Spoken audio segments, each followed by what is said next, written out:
and you either want limiting language that says that they're not going to make a profit off of the sign. It will be a larger discussion because they have the sign costs $300 and some thousand to construct. Yeah, so they're a nonprofit. They can't make a profit. Is the council asking for a percentage of the profit, a limit on the profit, a prohibition against private business advertisements on the sign? You're going to have to give me a little more direction on.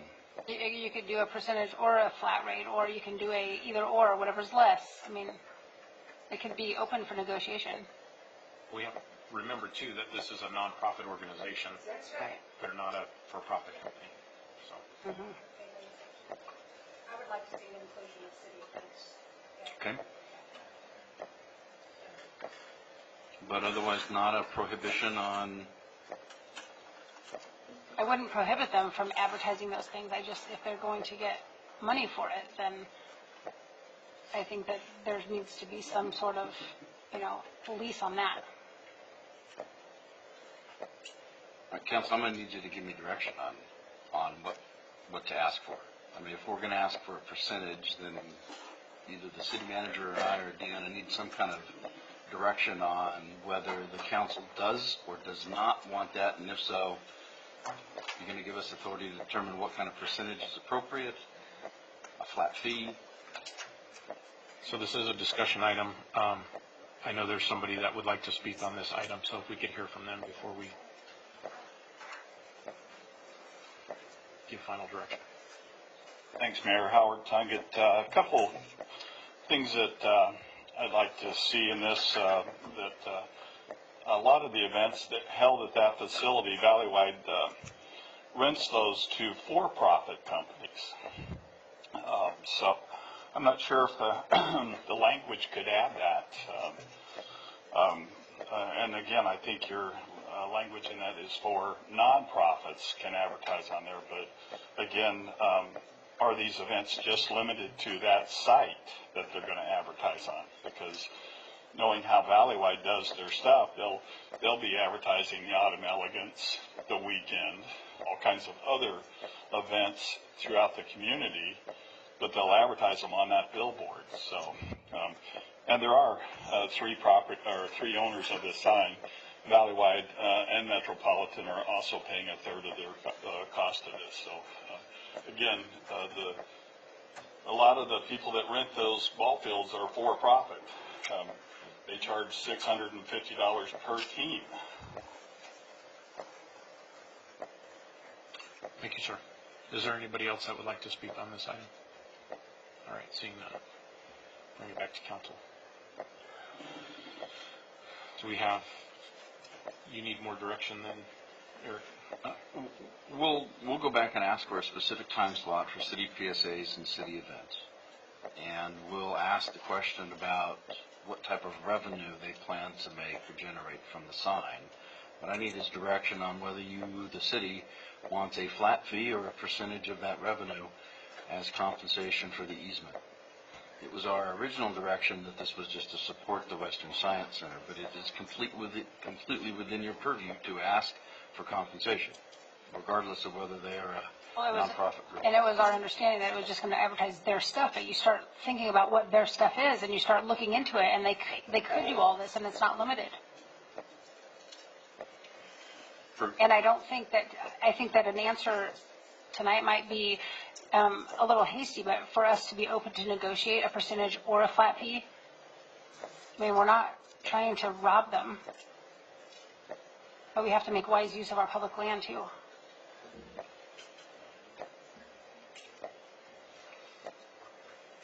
Any other comments? They should have input on it, not just. Russ?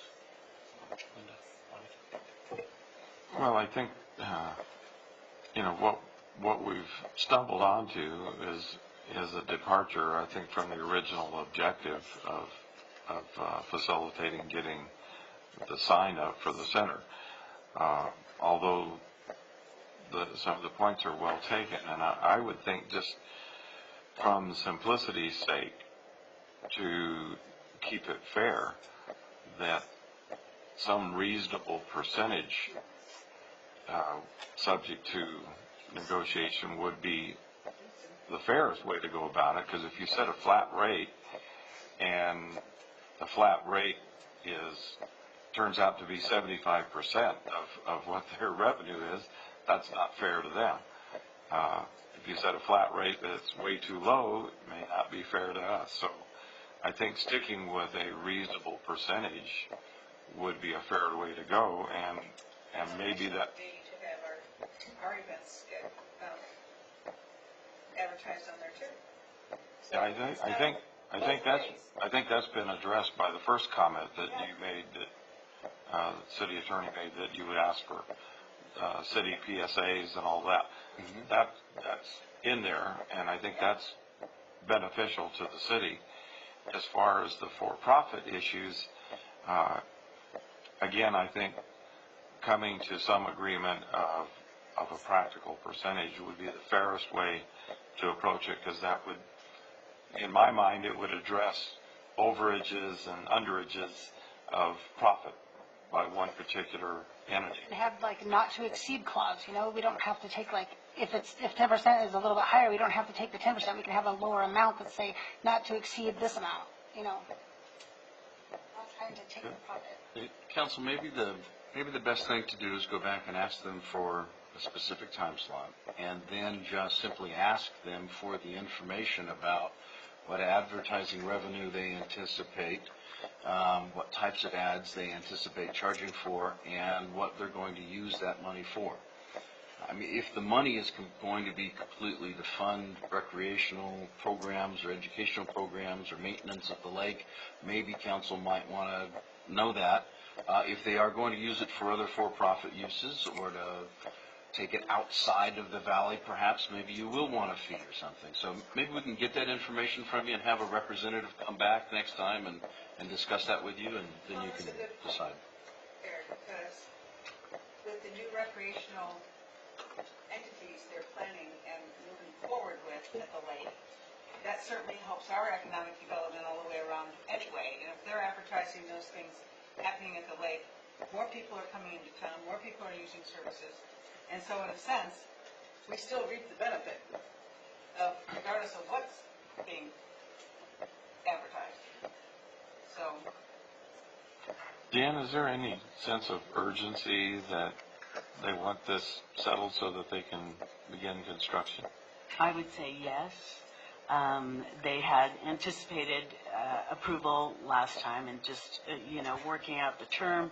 And other than needing, because the term extended beyond the direction you'd given, then it was decided it needed to come back to council. So they have the plans into the building department. They're ready to start construction as soon as they have everything they need from MWD.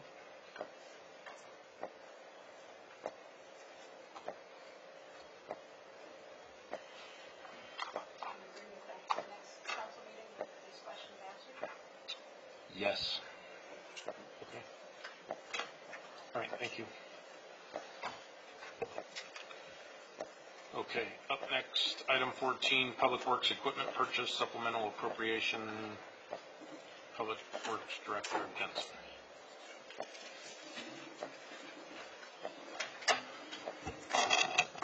Hello again. The item that you have in front of you is a request for the purchase of a new backhoe unit for the Streets Maintenance Division. Currently, the Streets Division utilizes a 19-year-old backhoe that was handed down to them in 2005. The current unit is limited to an average of 200 hours of use annually due to emissions restrictions that are established and enforced by the California Air Resources Board, also known as CARB. The needs of the division require almost daily use. They use these, the backhoe that they have 2 to 3 times a week. Usually, lately, it's been 3 to 4 days a week. But we do have to be conscientious of how much time we're putting on the unit because of the reporting that we do to CARB. Unfortunately, the unit is unable to be retrofitted with the diesel particulate traps that we've been able to put on some of our other vehicles. Staff also looked at repowering the vehicle, but due to its size and the engine size that it would need, the size of the cleaner burning engine would actually obstruct operator view, which would not make it safe. So we did look at all of the options to keep it going without having to purchase a new one. This vehicle was approved by council in 17-18 through our operating budget. It is a non-general fund purchase. We have equipment replacement funds that were set aside for the streets division that were approved in the amount of $130,000. We are asking for an additional about $3,400 as a supplemental appropriation. The cost of the equipment has gone up since we originally got kind of our quotes to set our budgets. However, we have had savings in purchases, as well as we had about a $29,000 revenue injection back into the equipment replacement fund through sales of our surplus items from streets from some of our previous staff. So the backhoe is not only used for daily work, it's also used in emergency response. For any of you that were around here when the windstorms happened, I think in 2014, we had every piece of equipment possible out on the roads. We also use it during flooding, when we've got to do things like move K-rails around and that kind of stuff. So we are asking for approval of the purchase, and if it is approved, we would like to keep the 1999 backhoe around just as a backup, so that we've got kind of some extra equipment for emergency, as well as in those times that the new equipment is being maintained, doing preventative maintenance on it, we can continue on with our regular programs of work. So if you have any questions, I'd be happy to answer for you. Any questions for staff? Thank you. Greg. Thank you. All right. Thank you, Chris. This is a public discussion item. Is there anybody that wishes to speak on this item? All right, seeing none, bring it back to council. Well, I agree that this was a very complete staff report, and I think it answered most of the questions that came to my mind as I was reading. As I read further, the answers were there. Just doing a quick calculation, because you always look at, what are the options, and one option that was suggested would be to rent the equipment. Correct. But at the projected purchase price, we're only looking at about 38 months of rental before you'd be at the purchase price. And so if you wait 38 months, and it would be cheaper, but at the end of the 38 months, it's entirely likely that the purchase price would be at least half again as much, if not twice as much. So, and I like the idea of keeping the equipment available because of situations that are unpredictable, that you need to deploy every piece of hardware. So it makes sense to me.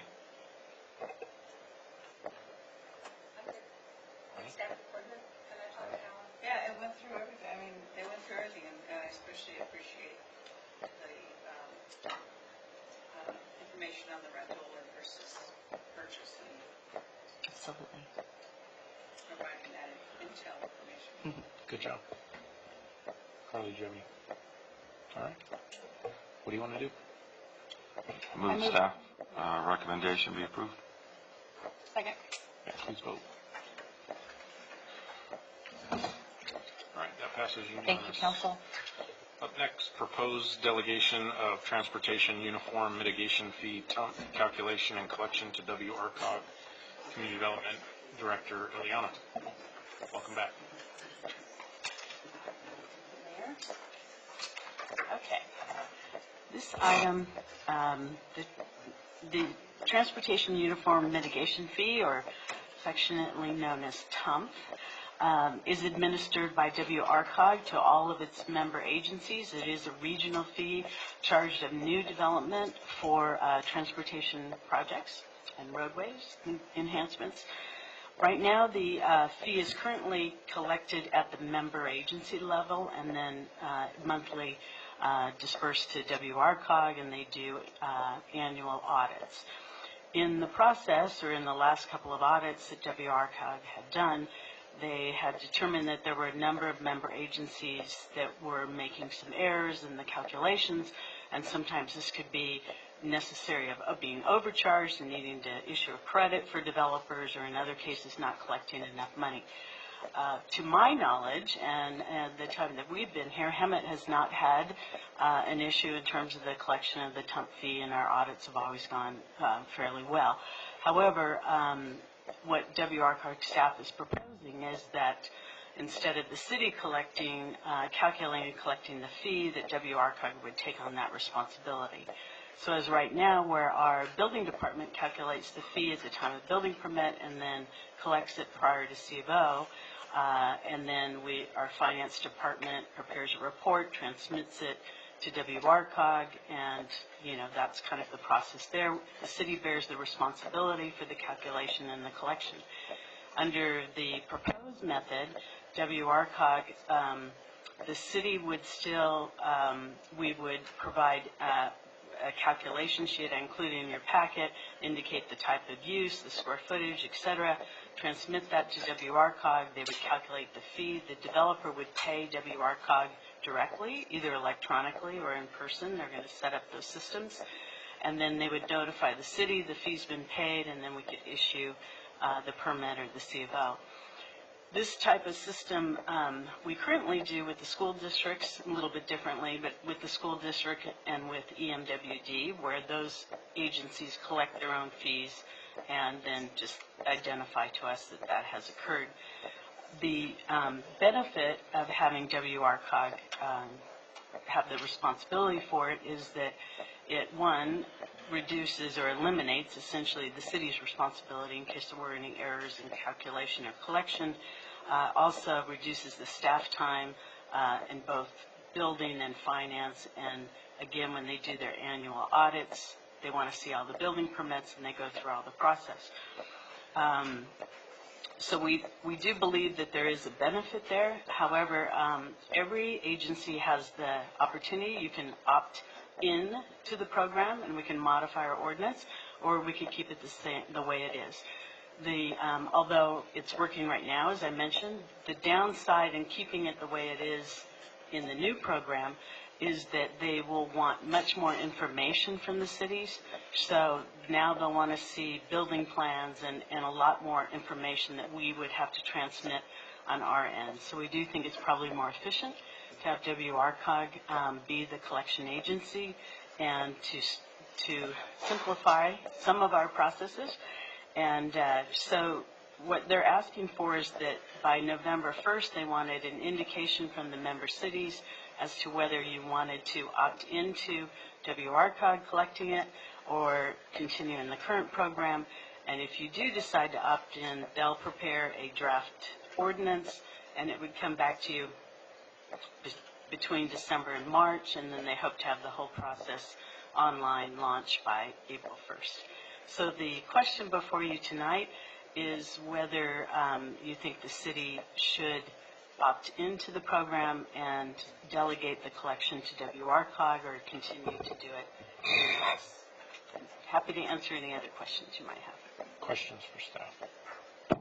Well, I will tell you this, that we had a very comprehensive staff report at the executive committee at ARCOG about this item. And it is true, they lost millions of dollars based on incorrect calculations by an agency, a couple agencies for that matter. And the interesting thing as well, we can opt in, but we could opt out again at any time as well if we didn't find that it was beneficial for us. So it's somewhat of a win-win, less staff time, and WRCOG would be responsible for the calculations then. And so it really is kind of a no-brainer, really. But if we found for some reason that we didn't like it, after a while we could always go back. But the less pressure we have to put on our staff, the better. City Manager's Technical Committee voted unanimously to go with the COG. Do you see that it would shorten or lengthen the time, a developer's time? That was our initial concern, and they did commit to that they would turn around in 48 hours. So I think that it's going to be fine, because our current process, if we start the process when they apply for a building permit, but they don't have to pay until C of O, which is our current process, that's going to be plenty of time for them to secure that. Russ? I agree. Seems like a no-brainer. It comes under the heading of working smarter instead of harder. Yeah, totally. I thank you for the staff report. I think it was very good. I do want to point out, though, reading your fiscal impact analysis, I kind of have another perspective. You have in here that there's really no fiscal impact to the city because we're able to cover our costs through another fee. But the way I look at it is that if we can reduce a fee and get builders building, it will actually have an economic positive impact on the city, because we'll get builders building, increase property values, get people spending more money, and building happening. So for me, this is a win. Okay, and I'll second that. So please vote. Well, actually, before we vote, this is a public hearing. I do need to open it. So is there anybody that wishes to speak on this item? All right, seeing none. Now we can go back to the vote. Now we can. Okay. Thank you, Deanna. All right, that passes unanimous. Awesome. Up next, City Council reports. Councilmember Brown. Nothing really substantial to report. The Western Community Energy Board meeting is tomorrow, and I'll be attending as the alternate for Bonnie. Linda. Some fun things coming up. Sunset Rotary is having a Festival of Frights at the library on Saturday, 10/27. There will be a murder mystery involved in that, and costume contests and pumpkin decorating contests and all of that good stuff. And there will be Boo at the Bowl the end of the month for the Ramona Bowl.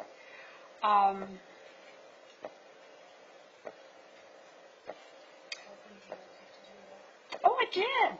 Bonnie and I went to California Family Life on Saturday. It was cold. The food was good. The auction items were fantastic, but it was really cold up there. Yes, it's either hot or cold. Went to SCAG last Thursday, Southern California Association of Governments in LA, and the biggest takeaway of that was that the executive director, Husan Abarda, Carda. I pronounce his last name. Hassan, who has been there for 10 years as the executive director, is leaving and going to become the executive director of Sandag in San Diego. And that is about it.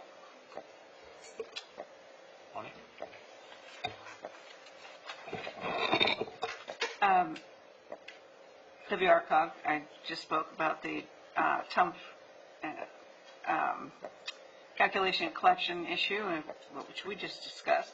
I also went to SCAG, and their takeaway on that was the City Sparks Fellows prepared an update on the SCAG Green Region Initiatives goal, which is to illustrate the status and progress across the region on their sustainability indicators. Also, we talked about, we had a presentation on sustainable community strategy framework, of which I'll come back with an update on that at a later date. The homeless task force did not meet last month because I was on vacation. The Skate Plaza task force, we're really excited. We're coming down to the results of the feasibility study and the conceptual design of the park. And so we look forward to that being completed, and then schedule, actually bring it back to council and then schedule another community meeting. And That's it.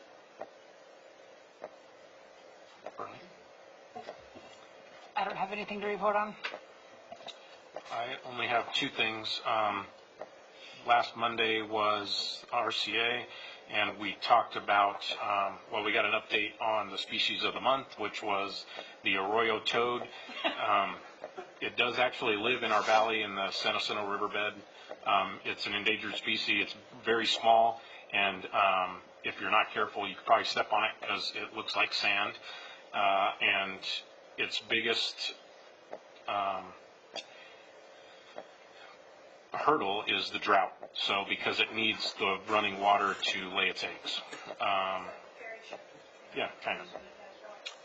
And then Saturday, I attended the Spirit of the Law Saturday afternoon. That was at the, yes, you were. All of us were there. That was at the Senosino Assembly, and I want to point out that our very own Hemet Police Department was honored at that event. So thank you to Hemet PD and everything you do. And that's all I have. Ad hoc committee, master annexation, nothing on that. Florida Avenue, we gave our last update unless you have something new that happened in the last 2 weeks. There's been a letter sent by the assemblyman to the new head of Department of Transportation, Caltrans, requesting a meeting with her. So, That just went out. that just went out today. Very good. City manager reports. City manager is going to take a 2-week vacation starting next week. Trish Lopez will be back Monday and will be acting in my stead. I'm going to Michigan, where my wife is from, and she has a couple galleries there that carry her work. She's an artist. And it looks like I'm going to experience all the rain that Bonnie experienced when she was there, because big forecast for rain for the next couple of weeks. So that's my report. Thank you. Future agenda items? Maybe we can tackle some of these that are on this list.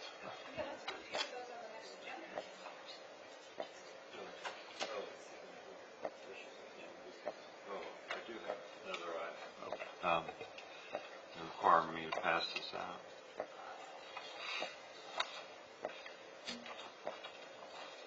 I need one for the clerk.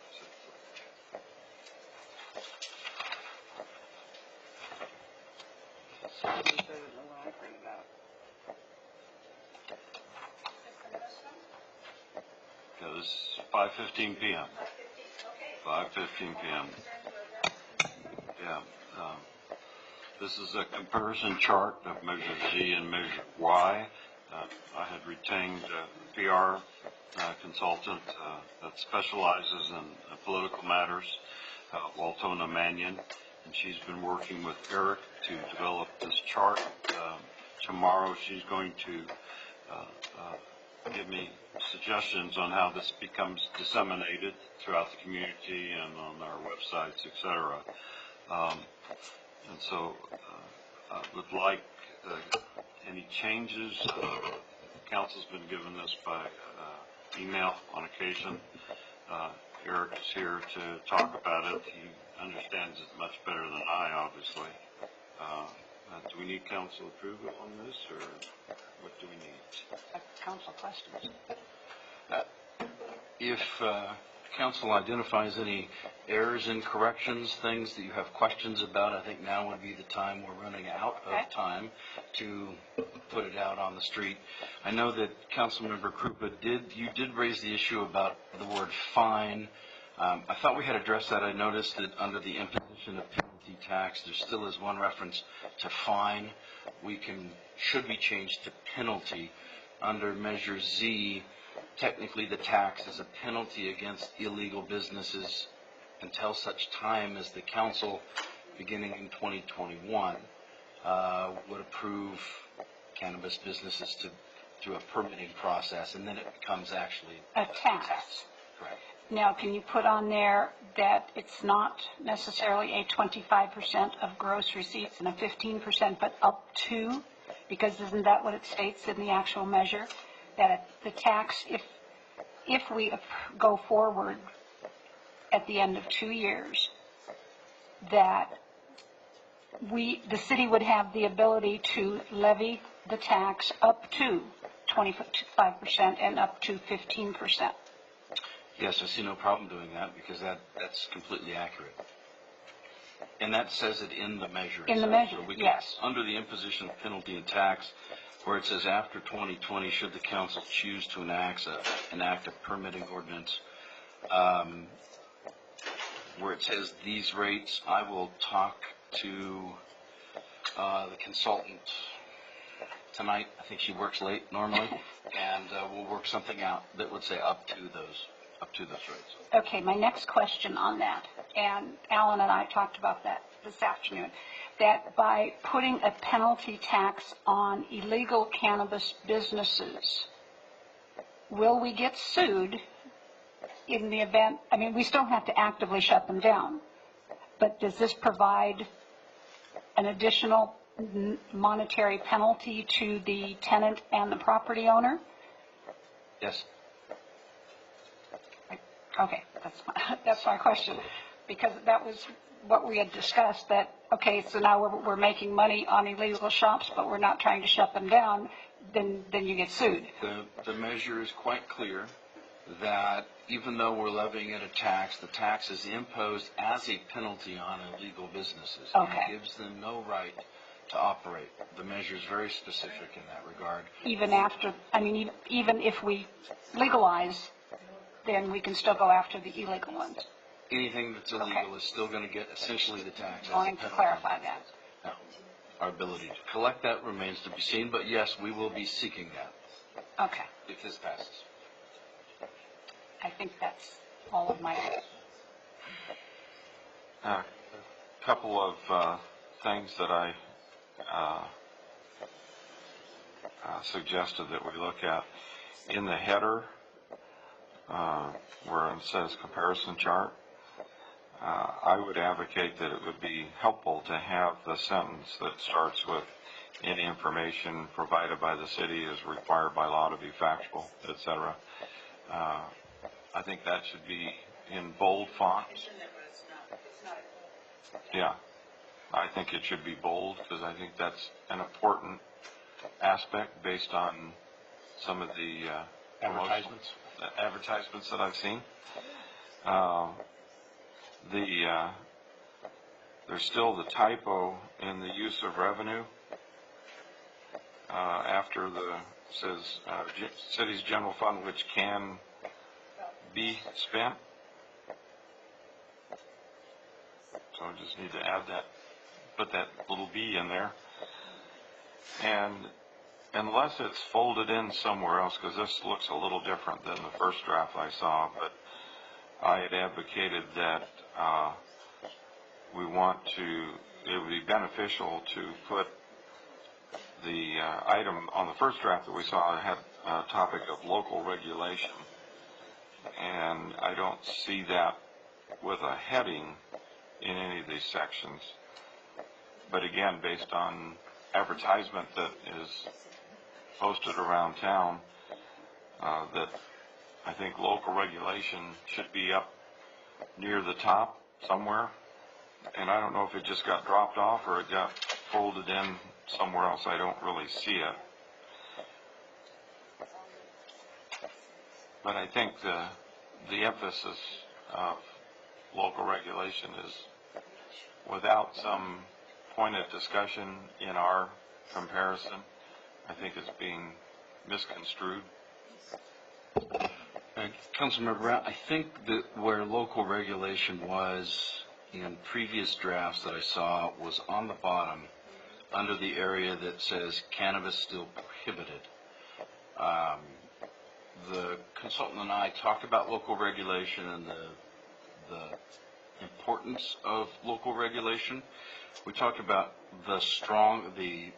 what might be strongest and most meaningful for the voters, and that's where you have cannabis still prohibited and no regulation. That was the consultant's recommendation as to what most accurately reflected the meaning of the measure and would have the most meaning for the voters.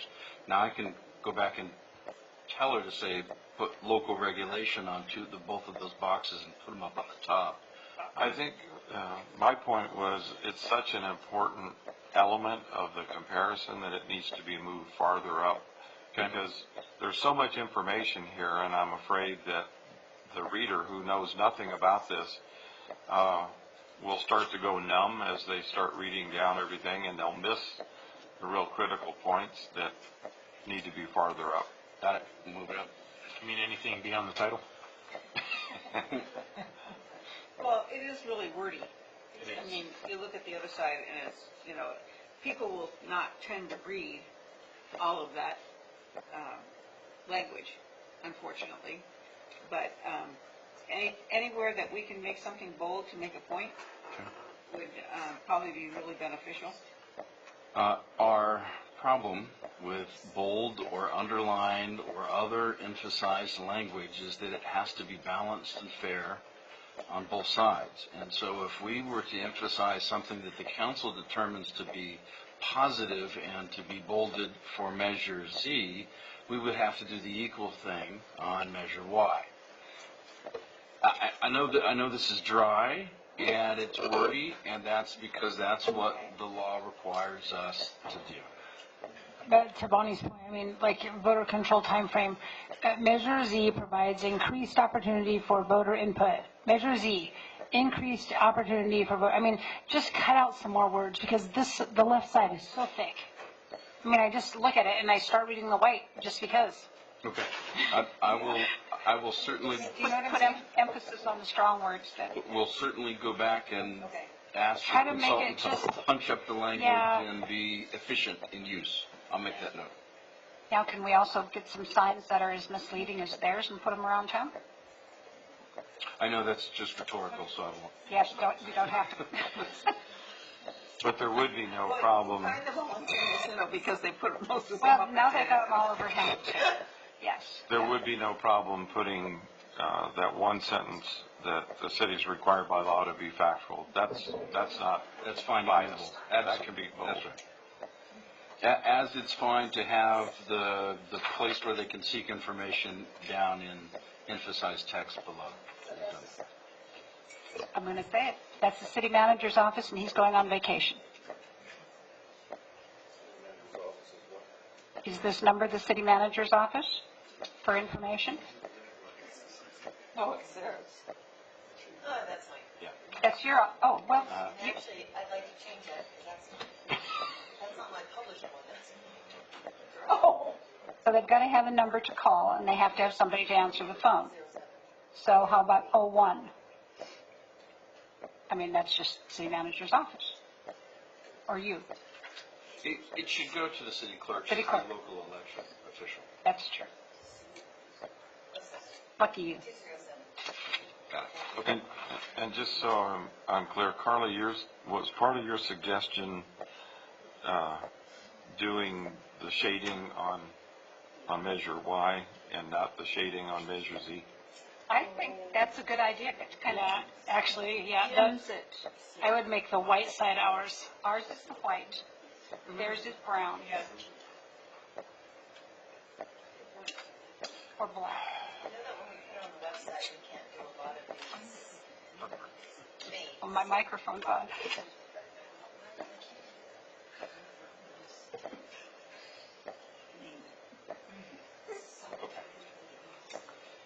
So we've got the changes for that. Anything else? Yeah, I will have to go back, have a discussion with the consultant about whether changing colors emphasizes one side or the other. We'll see if we can swap them. Thanks. Okay, got it? All right, thanks. Bonnie. Well, this doesn't have anything to do with this, so if we're done with this, that's fine. Unless you got more direction than, thank you. Now, before we adjourn, I just want to make a statement. As ridiculous as this is for me to have to bring this up, I want to address a comment that was made on social media about the fact that one of us on council finds it necessary to think that they are better than any of the others by going through the back here and going upstairs and coming down and coming through the back to come to the dais instead of coming in with everybody else. stating that it's as if it's a judge coming in and they demand more respect. I can assure you, I think I'm the only one that does that, and I can assure you, it's not by any means that at all. I happen to have a bad hip and a bad ankle, and if I can't take those stairs, and if I have to sit here and take accusations like something as asinine as that, it's ridiculous. So, social media at its best. So I can assure you, it's so I can make it up the stairs and down the stairs and not have to worry about falling. So thank you for letting me have that time. Yes, and the elevators are back there, which is exactly why I do that. Thank you. Okay. Anybody got anything else, future agenda items? Seeing none, we will recess into closed session.